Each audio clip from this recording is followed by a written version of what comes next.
चलिए प्रारंभ करते हैं। आज हम लोग 12वीं कक्षा के अर्थशास्त्र विषय के चैप्टर नंबर 2 पर परिचर्चा करेंगे। अर्थशास्त्र चैप्टर नंबर 2, जिसका नाम है अर्थव्यवस्था एवं उसकी केंद्रीय समस्या। अर्थव्यवस्था एवं उसकी मतलब अर्थव्यवस्था की, उसकी की का मतलब यह हुआ अर्थव्यवस्था की केंद्रीय समस्या। केंद्रीय समस्या मतलब मूल समस्या। केंद्रीय समस्या को हम मूल समस्या भी कह सकते हैं। तो सबसे पहले प्रश्न होगा आपके मन में कि अर्थव्यवस्था एवं उसकी केंद्रीय समस्या पढ़ना है तो अर्थव्यवस्था है क्या। पहला प्रश्न आपके मन में क्या होगा कि अर्थ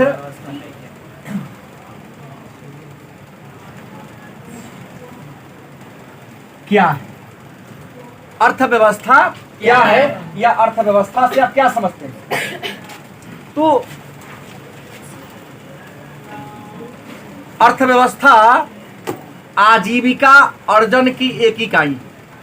एक लाइन में अर्थव्यवस्था क्या है, अर्थव्यवस्था आजीविका अर्जन की मतलब अपने जीविका को चलाने के लिए, अपने जीवन यापन के लिए जो हम काम करते हैं, जो वर्क करते हैं, उन्हीं को सम्मिलित रूप से क्या कहते हैं, मनुष्य व्यक्ति अपने जीविकोपार्जन के लिए जो भी काम करता है उन सभी काम को सम्मिलित रूप से क्या कहते हैं, अर्थव्यवस्था। एक लाइन में कहे कि अर्थव्यवस्था क्या है तो आजीविका अर्जन के इकाई को अर्थव्यवस्था के नाम से जानते हैं। अब प्रश्न है तो ये अर्थव्यवस्था के प्रकार की बात करता है। प्रश्न क्या कहता है, दूसरा टॉपिक क्या कहता है,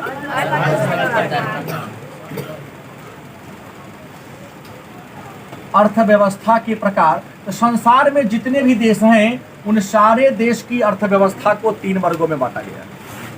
संसार में जितने भी देश हैं उन विश्व के सभी देशों की अर्थव्यवस्था को 3 वर्गों में बांटा गया है। विश्व की अर्थव्यवस्था को 3 वर्गों में रखा गया है। पहला है पूंजीवादी अर्थव्यवस्था। पूंजीवादी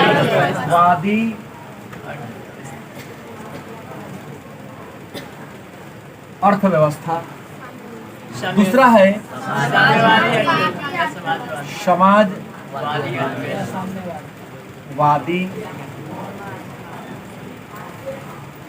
अर्थव्यवस्था। तीसरा आ गया मिश्रित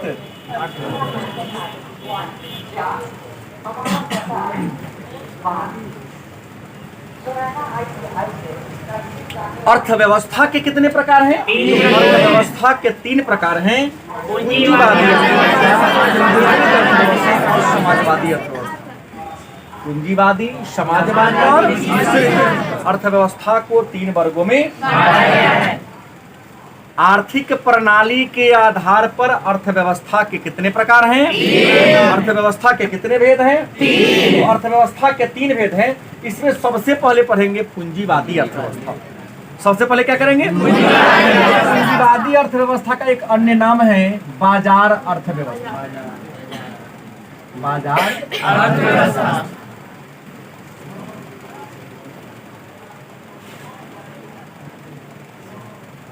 पूंजीवादी अर्थव्यवस्था का अन्य नाम क्या है, तो मन में एक प्रश्न होगा कि पूंजीवादी अर्थव्यवस्था कहते किसे हैं और पूंजीवादी अर्थव्यवस्था की विशेषता क्या होती है। पूंजीवादी अर्थव्यवस्था किसे कहते हैं, तो पूंजीवादी अर्थव्यवस्था उस अर्थव्यवस्था को कहते हैं जिसमें उत्पादन के साधनों पर निजी स्वामित्व होता है। वह अर्थव्यवस्था जिसमें उत्पादन के साधनों पर क्या होता है, निजी स्वामित्व।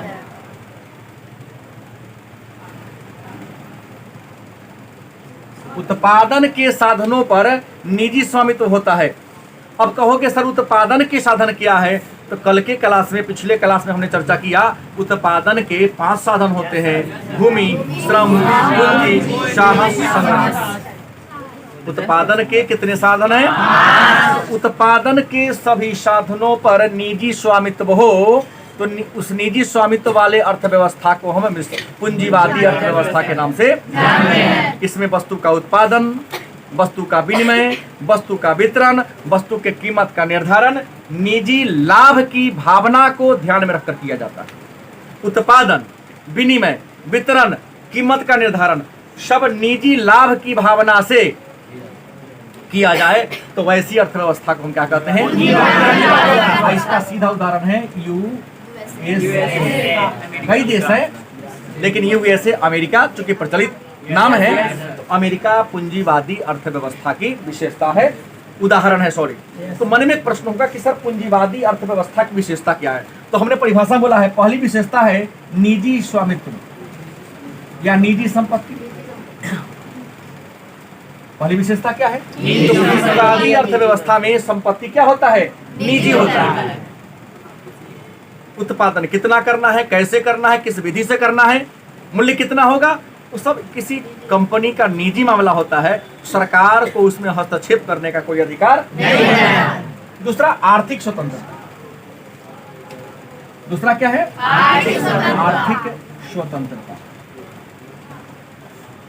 आर्थिक स्वतंत्रता कारोबार में पूंजी इन्वेस्ट करने का, वस्तु के कीमत को तय करने का, मतलब पूरी आर्थिक आजादी है, पूरी आर्थिक स्वतंत्रता है। सरकार का काम केवल टैक्स लगाना है। सरकार का काम पूंजीवादी अर्थव्यवस्था में बिजनेस करना नहीं है। सरकार का काम केवल टैक्स वसूलना। अगली विशेषता है राज्य का अहस्तक्षेप। राज्य का अहस्तक्षेप। और चौथी क्या है? मुक्त व्यापार। राज्य का हस्तक्षेप मतलब पूंजीवादी अर्थव्यवस्था में उत्पादन के किसी भी साधन पर राज्य का हस्तक्षेप होता ही नहीं है। अहस्तक्षेप का मतलब न हस्तक्षेप। सरकार किसी भी प्रकार का टांग अड़ाने का काम नहीं। मुक्त व्यापार कितना आयात करना है, कितना निर्यात करना है, मतलब आयात और निर्यात पर सरकार किसी भी प्रकार का प्रतिबंध, किसी प्रकार का बाउंडेशन नहीं लगाती है। पांचवा कीमत संयंत्र।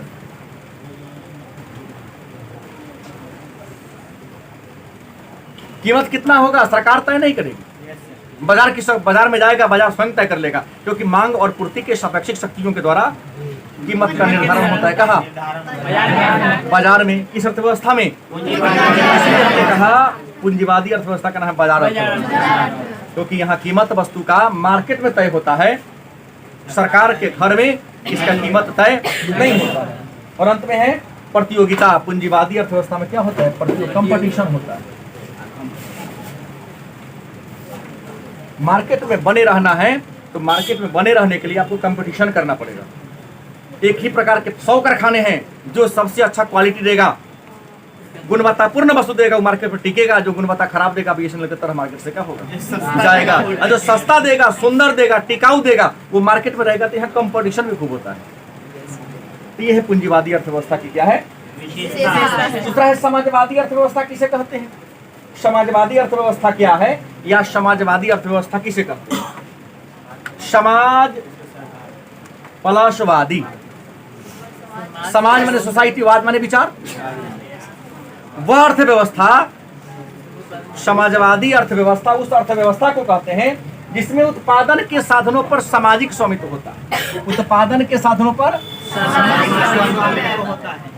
सामाजिक स्वामित्व। जिस अर्थव्यवस्था में उत्पादन के साधनों पर सामाजिक स्वामित्व हो। सामाजिक स्वामित्व का मतलब क्या होगा? समाज के सब लोगों का अधिकार हो। और समाज मतलब सरकार। सरकार समाज ही ना है। उत्पादन के सभी साधनों पर सामाजिक स्वामित्व हो और निजी लाभ नहीं, सामाजिक लाभ। सामाजिक लाभ व कल्याण को देखते हुए वस्तु का उत्पादन, वितरण और कीमत तय किया जाए। सामाजिक लाभ और सामाजिक कल्याण को ध्यान में रखते हुए ही वस्तु के कीमत का निर्धारण किया जाए और वस्तु का उत्पादन किया जाए, तो उस अर्थव्यवस्था को हम क्या कहेंगे? समाजवादी अर्थव्यवस्था के नाम से। और आपको पता है कि भारत समाजवादी अर्थव्यवस्था के स्वरूप को भी अपनाता है। कुछ ऐसे गुण हैं जो समाजवादी, देखिए बहुत ऐसे पूंजीवादी, दोनों का मिला जुला रूप। और समाजवादी का पूरा रूप है कौन? चाइना है, रसिया है। समाजवाद का अच्छा उदाहरण है इसका। अब है क्या? तो मन में होगा सर समाजवादी अर्थव्यवस्था का विशेषता क्या है? तो पहली विशेषता होगी सामाजिक स्वामित्व।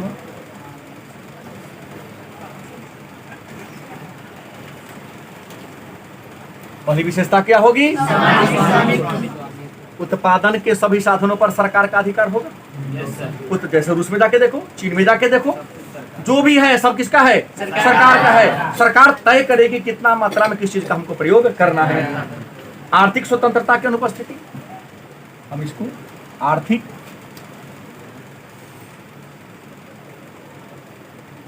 स्वतंत्रता का ना होना, क्या मतलब? समाजवादी अर्थव्यवस्था में आर्थिक स्वतंत्रता नहीं होती है। आप अपना मन से कि हमको पत्ता बनाने का कारखाना खोलना है, जूता बनाने का कारखाना खोलना है, डेयरी फार्म खोलना है, कुछ नहीं कर सकते। सरकार तय करेगी कि अब तुम कौन काम करोगे।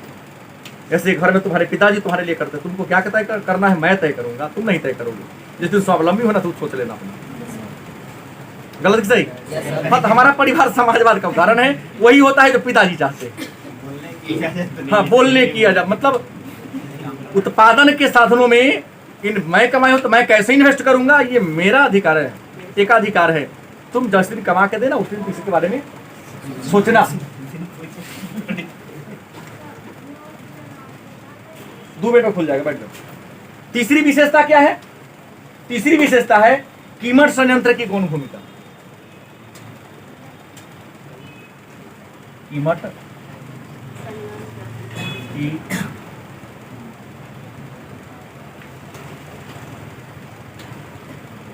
कीमत संयंत्र की गौण भूमिका होती है। इसमें कीमत का निर्धारण बाजार में नहीं होता है। कीमत का निर्धारण बाजार में नहीं होता है। बाजार में तो मांग और पूर्ति की शक्ति तो है, सरकार तय कर देता है। गेहूं कैसे खरीदाएगा, धान के ना बिकाएगा, गेहूं के ना बिकाएगा, चना कैसे बिकेगा, सरकार न्यूनतम समर्थन मूल्य, क्या आपको पता ही होगा। हर चीज का सरकार साल में 2 बार रबी और खरीफ के मसले में न्यूनतम समर्थन मूल्य की घोषणा कर देती है कि किस चीज का कीमत कितना होगा, सरकार तय करती है, सबका तय कर देती है। तो यह कीमत संयंत्र गौण होता है और प्रतियोगिता की अनुपस्थिति होता है।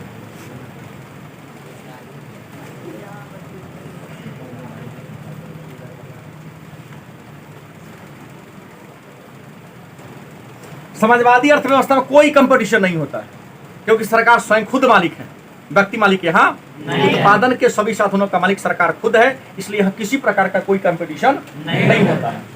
अब है मिश्रित अर्थव्यवस्था क्या है? तो मिश्रित माने मिला जुला। मिश्रित मतलब क्या हुआ? मतलब पूंजीवाद और समाजवाद दोनों का मिला प्लस समाजवाद, मतलब वैसी अर्थव्यवस्था जिसमें पूंजीवाद और समाजवाद दोनों का मिश्रण हो। उत्पादन के सभी साधनों पर पूंजीपति और सरकार दोनों का समान क्या हो? अधिकार हो। उस अर्थव्यवस्था को हम मिश्रित अर्थव्यवस्था के नाम से, कुछ विद्वानी से समाजवाद और पूंजीवाद का समझौता, मतलब समाजवाद और पूंजीवाद का समझौता या रास्ता। समाजवाद और पूंजीवाद का समझौता किसे कहेंगे? समाजवाद और पूंजीवाद के बीच का रास्ता किसे कहेंगे? यहाँ हमने उदाहरण नहीं लिखा, यहाँ का उदाहरण क्या होगा? रूस, चाइना और चीन। और यहाँ सबसे अच्छा उदाहरण मेरा कौन है? मिश्रित अर्थव्यवस्था का सबसे अच्छा उदाहरण कौन है? भारत है। क्योंकि भारत में आप जहां जाओ देख लो, सरकारी बस है तो प्राइवेट बस है, सरकारी कारखाना है तो प्राइवेट कारखाना है, सरकारी हवाई जहाज इंडियन एयरलाइंस है और इंडिया सरकेट है, सरकारी है तो यहाँ प्राइवेट है। गलत सही?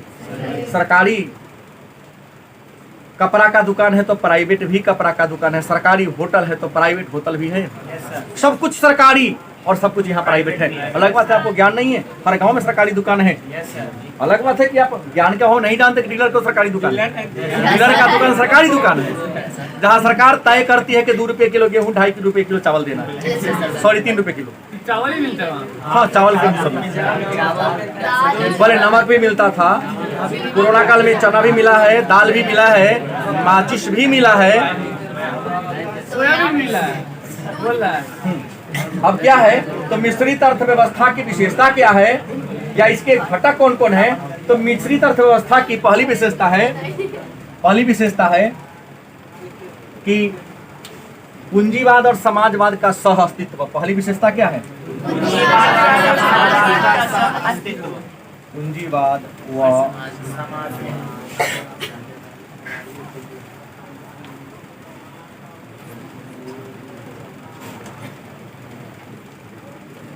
मतलब इसे पूंजीवाद और समाजवाद का दोनों रूप देखने को मिलता है। यहाँ कुछ सरकारी भी देखने को मिलता है तो बहुत सारे प्राइवेट भी देखने को मिलते हैं। दूसरी यहाँ पर आर्थिक स्वतंत्रता है। इसी तरह समझता हूँ क्या है आर्थिक स्वतंत्रता है। कहोगे सर आर्थिक स्वतंत्रता क्या है?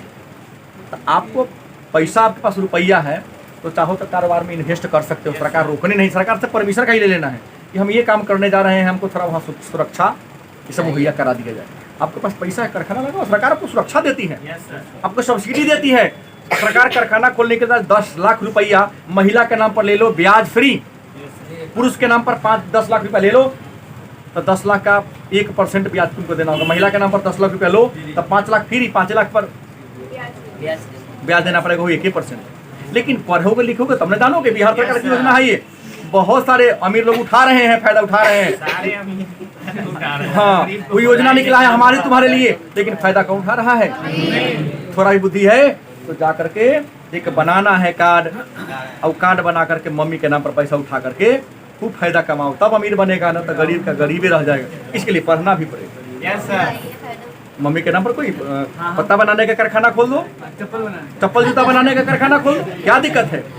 पूजा में तो आजकल अगरबत्ती बहुत बिकता है, क्योंकि उसमें ब्याज तो देना है नहीं। 10 लाख लोगे तो 5 लाख रुपया तो माफी हो गया। ब्याजवा तो 10 लाख रुपया देगा, 5 लाख के तू कमा के देगा तो कौन तरह पड़ रहा है? 4 रुपये सैकड़ा उठा के दे देते हो, 1% नहीं देने को तैयार हो। 1% तो 3% को बचबे न करेगा दूसरों के जगह। हाँ, दूसरों समझ गए बात है। यहाँ पर आर्थिक स्वतंत्रता कहा है कि हाँ, सरकार से 1 रुपये ब्याज ले लो, 4 रुपये गाँव में लगा लो, बुरा लिया तो हो गया। ऐसा ब्याज ले पर पैसा लेके ब्याज नहीं देना चाहिए। हाँ, आर्थिक स्वतंत्रता। उसके बाद कीमत प्रणाली। यहाँ पर क्या होता है?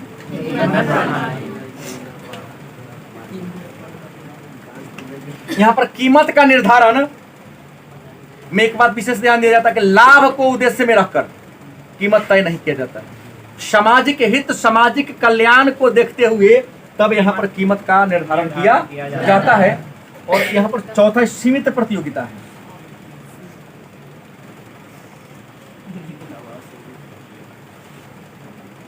प्रतियोगिता सीमित, देखो ना यहाँ या तो एयरटेल है, BSNL है, जियो है, आइडिया, वोडा तो ऐसा ही बुरा है, नाम नहीं है, लेकिन 3-4 के बीच प्रतियोगिता है। पेट्रोलियम में हिंदुस्तान पेट्रोलियम में, भारत पेट्रोलियम प्रतियोगिता है। गैस में भी है, या तो इंडियन ऑयल है ना तो भारतीय है। कोई भी आया हो, लेकिन प्रतियोगिता से वो भाई बाहर है। अभी प्रतियोगिता में कुछ ही कंपनियां हैं। यहाँ पर प्रतियोगिता क्या होती है? सीमित प्रतियोगिता होती है। तो हमने इन बातों को पढ़ा कि अर्थव्यवस्था एवं उसकी केंद्रीय समस्या या मूल समस्या में सबसे पहले हमने अर्थव्यवस्था को जाना और अर्थव्यवस्था के प्रकार के बारे में जाना। इसकी आगे की चर्चा हमको करना है आर्थिक समस्या। क्या पढ़ना है? आर्थिक समस्या। इसको डिलीट करता हूं, मिटाता हूं। अगर एक बार इसको खींचना है तो खींच सकते हो, नहीं तो आप वीडियो से उतार लेंगे बाद में।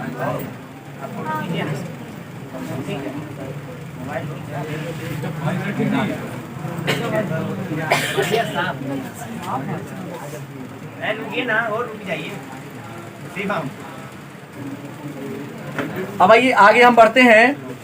हो गया।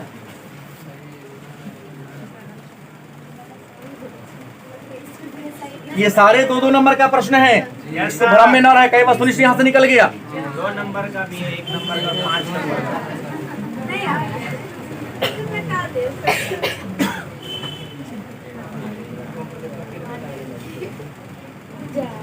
अब मेरे पास नया टॉपिक आता है, आर्थिक समस्या क्या है। पहला अगला टॉपिक आज का मेरे सामने आता है आर्थिक समस्या।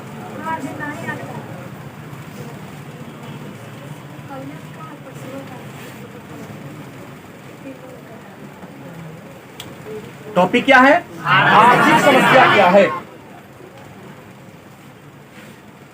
एक बात आप जानते हो, शिबू खड़ा होगी, आपकी जितनी जरूरत है, क्या उन जरूरतों को पूरा करने के लिए आपके पास उतना पैसा है?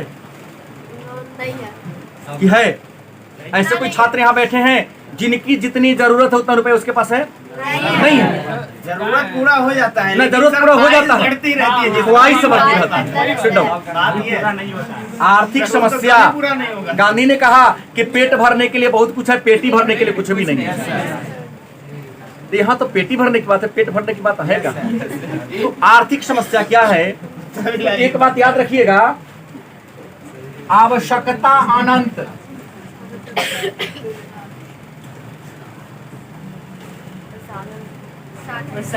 और साधन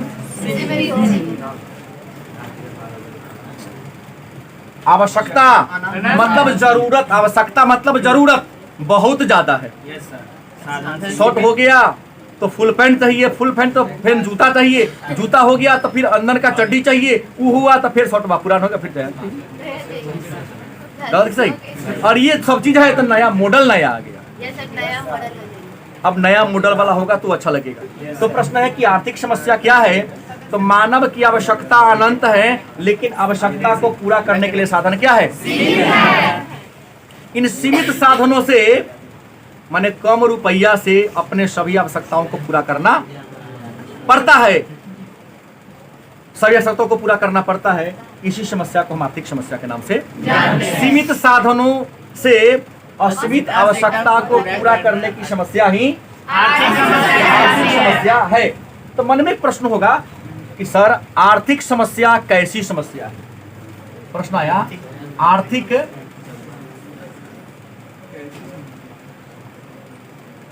समस्या कैसी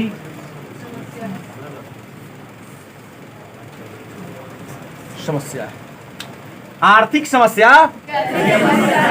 तो हमने यहाँ क्या कहा? आवश्यकता क्या है? साधन क्या है? आवश्यकता अनंत है, साधन क्या है? सीमित है। जैसे एक विद्यार्थी परीक्षा देने जा रहा है, उससे भूख भी लगी है और परीक्षा देने के लिए पेन भी खरीदना है, तो पहले क्या करेगा? वो पेन खरीदेगा। तो वही कहा कि आवश्यकता अनंत है लेकिन साधन क्या है? सीमित है।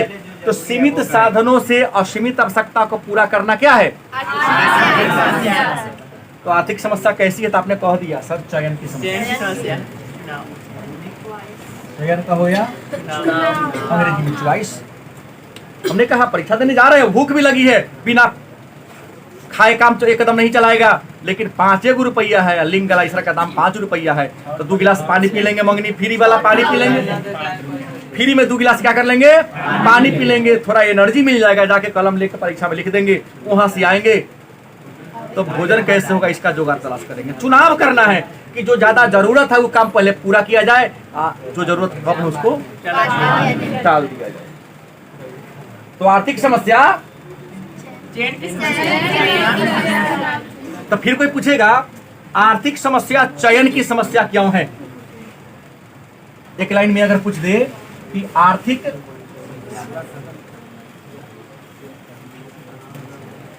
समस्या चयन की क्यों है? आर्थिक समस्या चयन की समस्या, चुनने की समस्या क्यों है? बड़ी आसान उत्तर है, आर्थिक समस्या चयन की समस्या इसलिए है क्योंकि आवश्यकता ज्यादा है, साधन क्या है? मतलब एक लाइन में इसका उत्तर होगा, आवश्यकता के तुलना में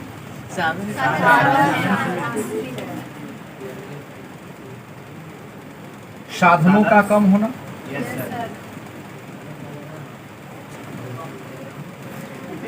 आवश्यकता के तुलना में साधनों का कम होना, आवश्यकता के तुलना में साधनों का कम होना ही आर्थिक समस्या चयन की समस्या है। जितना आवश्यकता था उतना यदि साधन होता तो चयन की समस्या नहीं होती। क्या होती? अब एक प्रश्न है, आर्थिक समस्या क्यों उत्पन्न होती है? सब इसी यही बात कहूंगा, दूसरा कुछ नहीं कहूंगा।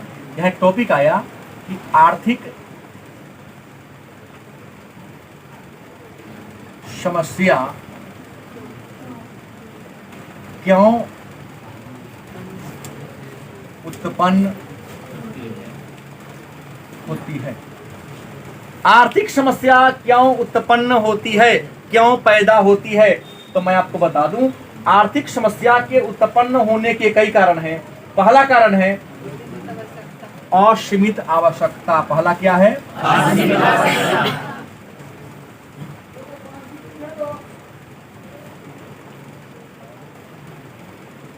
आर्थिक समस्या क्यों उत्पन्न होती है? तो आर्थिक समस्या के उत्पन्न होने का पहला कारण है असीमित आवश्यकता, क्योंकि आपकी जरूरत बहुत ज्यादा है। Yes sir. अब पैसा क्या है? आपकी जरूरत क्या है? रुपया क्या है? तो समस्या तो होगी। Yes sir. मुकेश अंबानी के बेटा को समस्या नहीं होती होगी, अजीज प्रेम जी को दिक्कत नहीं होता होगा, मेरे ख्याल से शायद नहीं होता होगा, हम लोग को होता है। हाँ होता होगा, सही बात है, क्योंकि जितना पैसा उसकी ज्यादा उसकी जरूरत है, वो ऊंचे चीज का डिमांड करता है। समस्या सबके साथ है क्या? तो आर्थिक समस्या क्यों उत्पन्न होती? तब पहला कारण है आवश्यकता हमारी क्या है? बहुत ज्यादा है। जीवन में सुखी रहना है तो आवश्यकता कम कर दो, यस सर। आवश्यकता कर दो, आर्थिक समस्या ही उत्पन्न नहीं होगी। मन में कोई पूछ दे कि भाई बता तू इकोनॉमिक्स पर क्या आया है, आर्थिक समस्या उत्पन्न न हो, क्या करे? तो आवश्यकता कम कर दो। Yes sir. जीवन में सुखी रहना है, सादगीपूर्ण जीवन व्यतीत। सादगीपूर्ण जीवन जियो, आवश्यकता को कम करके चलो। दूसरा, आवश्यकता और तीव्रता में अंतर होता है।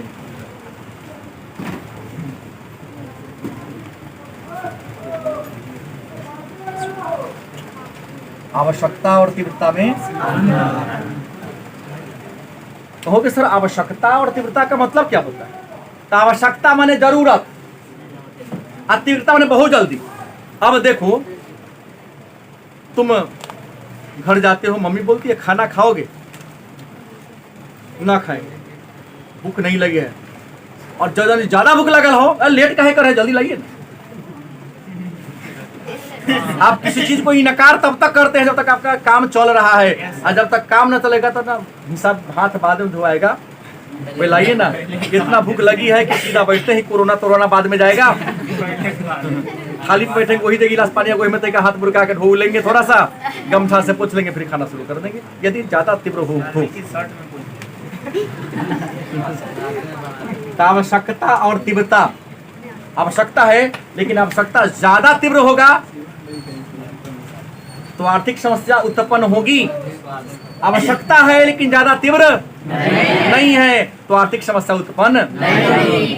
ठंडी है, स्वेटर नहीं है, काम खिंचा रहा है, कोई टेंशन नहीं है, और ठंडा बढ़ गया कि घर में से पैर निकालना मुश्किल है, तो भाई तो भैंसी बेच के, गाय बेच के तो खरीदना ही पड़ेगा। देखो पंडित जी थे, कहा ठंडा है, बैसाख में भैंस बेच के, गाय बेच के कंबल खरीद ली। तो आवश्यकता बैसाख का महीना है,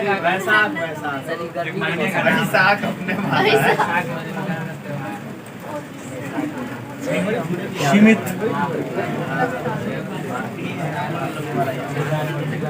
सीमित या दुर्लभ साधन। साधन क्या है? सीमित है क्या दुर्लभ है? अगर लगता है कि सामान बहुत होने वाला है तो टेंशन आए नहीं, बिहान खरीद लेंगे, आज नहीं क्या करेंगे, कल खरीद लेंगे, लेकिन कितने हैं, घट जाएगा। साधन अगर सीमित हो, दुर्लभ हो, तो आर्थिक समस्या उत्पन्न होती है ना। ये हर दिन यही रेट में रहने वाला है, जब जाएंगे तब मिल जाएगा, तो आर्थिक समस्या होगी ही नहीं। जहिया पैसा होगा तैयार क्या कर लेंगे, खरीद लेंगे। साधनों का वैकल्पिक प्रयोग।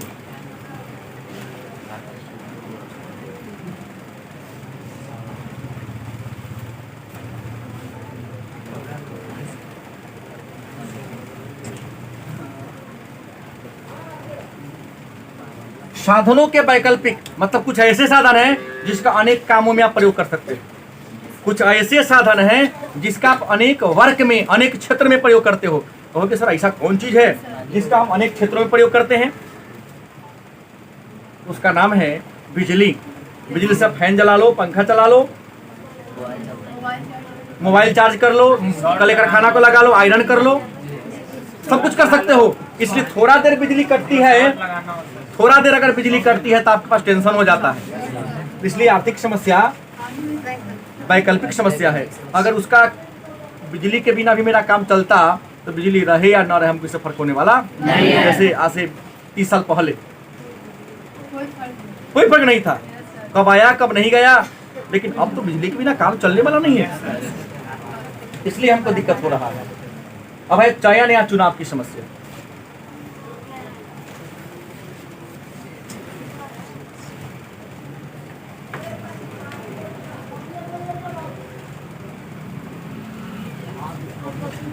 चयन या बहुत समान है, हमको उसमें चुनना पड़ता है, तो चुनने के कारण भी हमारे पास ये समस्या उत्पन्न हो जाती है। तो ये आर्थिक समस्या क्यों उत्पन्न होता है, इसके 5 कारण हैं। अब कल की क्लास में हम लोग चर्चा करेंगे कि आर्थिक समस्या, केंद्रीय समस्या क्या होता है। ये मैंने आर्थिक समस्या पढ़ा, लेकिन हर देश का, हर व्यक्ति का कुछ केंद्रीय समस्या होती है, इसके बारे में चर्चा कल की क्लास में होगी।